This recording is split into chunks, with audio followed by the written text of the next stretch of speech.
할렐루야. 11월 5일 수요일입니다. 오늘 주시는 하나님 말씀은 사도행전 22장 17절에서 21절입니다.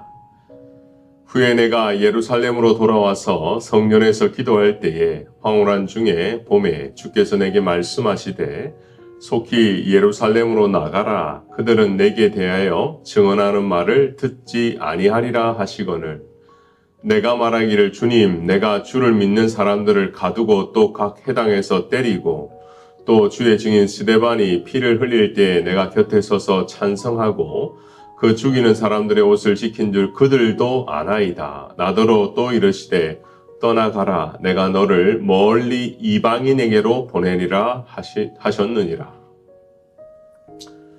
여러분 혹시 MBTI를 해보신 적이 있는지요? 칼을 이용해 심리 유형론을 바탕으로 16가지 성격 유형 검사 방법입니다. 대부분 젊은 층은 학교에서 또는 취업 면접을 통해서 몇 번 해보았을 거예요. 그 결과 자신이 어떤 성향의 사람인지 이미 알고 있을 겁니다. 과거 우리 교회에서도 입금이 훈련 과정 중에 성격 유형 검사를 해보았던 경험이 있습니다. 나의 에너지가 외향적인지 아니면 내향적인지, 인식 방법이 감각적인지 직관적인지, 판단 기준이 사고 중심인지 감정 중심인지, 생활 방식이 판단하는 중심인지 인식 중심인지 크게 4가지를 나누고 있습니다. 이런 심리 검사를 하고 나면 문제가 하나 드러나요. 남이 나를 보는 관점과 내가 내 자신을 보는 관점이 다를 때입니다. 그리고 인정하지 못할 때 이 검사 자체를 불신하게 되거나 또는 남이 틀렸다고 말합니다. 오늘 바울도 좀 비슷한 것을 경험했어요. 자신은 누구보다 유대인을 향한 간절함이 있었습니다. 그래서 이름도 사울이었고요. 또 유대 정체성과 열심히 동족을 향한 복음으로 아주 열정이 가득했죠. 그래서 유대인의 심장이라 불리는 예루살렘 성전에 올라가 기도하고 있습니다. 그런데 환상 중에 주의 음성이 들려요. 속히 예루살렘을 떠나라, 나가라. 그들은 너의 전도를 받지 않을 것이다. 바울은 당황했습니다. 놀랐습니다. 자신이 예수님을 전하고 자신의 간증을 하면 회개하고 돌아올 줄 알았는데 하나님의 계획과 자신의 뜻이 열심히 달랐던 것입니다.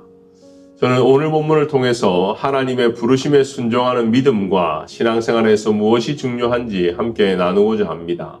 첫 번째, 신앙의 원리는 하나님의 일은 하나님의 방법으로 해야 한다라는 것이에요. 복음을 듣고 예수님을 만나면 죄인된 우리가 거듭나게 되죠. 그러면 뜨거워지고 주를 위해서 무엇인가 하기 위해서 열정이 생기게 됩니다. 그래서 어떤 분은 물불 가리지 않고 모든 것을 내려놓고 신학교에 가시는 분도 있고 또 어떤 분은 바로 이 선교지로 가기도 합니다. 이런 열심이 중요하지만 더 중요한 것은 하나님보다 앞서면 안 된다라는 거예요. 우리가 앞서가는 것은 때와 방향으로 볼 수 있어요. 그래서 오늘 묵상을 하면서 겸손한 자세로 익혀야 하는 것은 하나님의 때를 기다리는 훈련과 하나님이 원하시는 방향으로 순종하는 것입니다.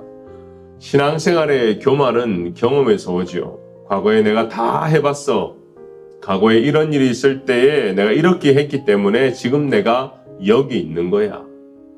운전도 마찬가지입니다. 늘 가는 길에서는 내비를 볼 필요가 없어요. 그런데 신기한 것은 늘 가는 길에서 사고를 당한다는 거예요.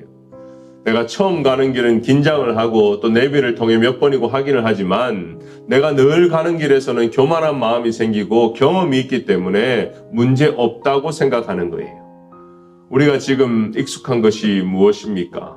그리고 어떻게 이 익숙한 경험 가운데 하나님을 찾고 하나님 앞에서 물어볼 수 있을까요? 다윗은 전쟁의 왕이었습니다. 그런 그가 사무엘하 2장 1절에 나온 하나님과의 기도 대화는 우리에게 많은 것을 깨닫게 하죠. 제가 읽어드릴게요. 그 후에 다윗이 여호와께 여쭈아뢰되 내가 유다 한 성읍으로 올라가리이까 여호와께서 이르시되 올라가라. 다윗이 아뢰되 어디로 가리까 이르시되 헤브론으로 갈지니라. 다윗은 사울 왕의 죽음 이후 모든 것이 자신에게 유리하게 돌아가는 것을 경험했어요. 한이 많고 좌절과 고통을 경험한 이 아둘람 공동체와 그렇게 고생했으면 이제는 자신이 결단력을 무기로 치고 나가야 하는데 도리어 아주 정적으로 하나님께 때와 방향을 묻기 시작합니다. 여호와여, 지금입니까? 어디입니까? 사랑하는 여러분, 우리의 삶도 이와 같기를 소원합니다. 여러 가지 일과 문제 앞에서 자신의 경험이 우선되어서 교만하지 않고 철저하게 낮아져서 하나님의 뜻을 찾는 여러분이 되시기를 바랍니다. 두 번째 신앙의 원리는 우리의 과거의 인생이 하나님 앞에서 새롭게 조명되는 것입니다. 당장 예루살렘을 떠나라라는 하나님의 말씀에 바울은 걱정부터 앞섰죠. 주님, 저의 과거를 아시잖아요. 제가 주의 제자들을 가두고 스데반을 죽이는 일에 동조했던 사람이에요. 아니, 적극적으로 참여했던 사람입니다. 여러분 아시겠지만 이 스데반 집사님은 이방 출신의 헬라파 리더였습니다. 그래서 스스로 자신의 과거 때문에 이 복음을 전할 자격이, 이방인들에게 복음을 전할 자격이 없다고 생각했습니다. 하지만 하나님의 생각은 달랐습니다. 똑같은 과거 팩트를 보고도 서로의 해석이 다른 거예요. 나는 자격 없음을 고백하고 하나님은 누구보다 이방인의 사도로 적합하다고 생각을 하셨기 때문입니다. 그렇기 때문에 이 신앙생활의 갈등과 고민은 나의 과거를 하나님의 눈으로 재해석하는 것이 필요한 것이죠. 우리의 생각과 하나님의 생각은 같지 않고 그 깊이와 넓이는 너무나 크게 차이가 나는 것입니다. 그렇기 때문에 크신 하나님을 인정하시기를 바랍니다. 말씀을 통해서, 기도를 통해서 깨닫게 되면 나의 자금과 연약함을 인정하고 크신 하나님께 의지하시는 여러분이 되시기를 바랍니다. 사도행전 9장 15절을 보면 주께서 이르시되 가라, 이 사람은 내 이름을 이방인과 임금들과 이스라엘 자손에게 전하기 위한 나의 택한 그릇이라. 하나님이 다메섹에서 사도 바울을 빛으로 만나 주셨을 때에 이미 아나니아에게 알려주셨습니다. 이는 내 이름을 위하여 이방인과 임금들을 위한 나의 택한 그릇이다. 하나님의 말씀은 변함이 없습니다. 우리를 향한 계획과 뜻에도 변함이 없는 줄을 믿습니다. 오늘 하루도 주님의 말씀 가운데 나의 자아나 고집이 아니라 하나님의 뜻 가운데 그 인도하심을 받는 저와 여러분이 되시기를 바랍니다. 기도하겠습니다. 은혜가 풍성하신 하나님, 오늘 사도 바울이 환상 중에 주의 음성을 듣고 이방인을 향해 나아갔던 것처럼 우리의 삶 가운데도 나의 뜻, 나의 계획이 아니라 온전히 하나님의 인도하심을 받는 삶이 되게 하여 주시옵소서. 때로는 나의 생각과 다르고 때로는 내가 할 수 없는 것이라 할지라도 믿음으로 순종해 가는 우리 모두가 되게 하여 주시옵소서. 하나님, 무엇보다도 오늘도 직장의 문제로, 취업의 문제로, 또 무엇인가 결정해야 되는 순간 앞에 있는 성도들이 있습니까?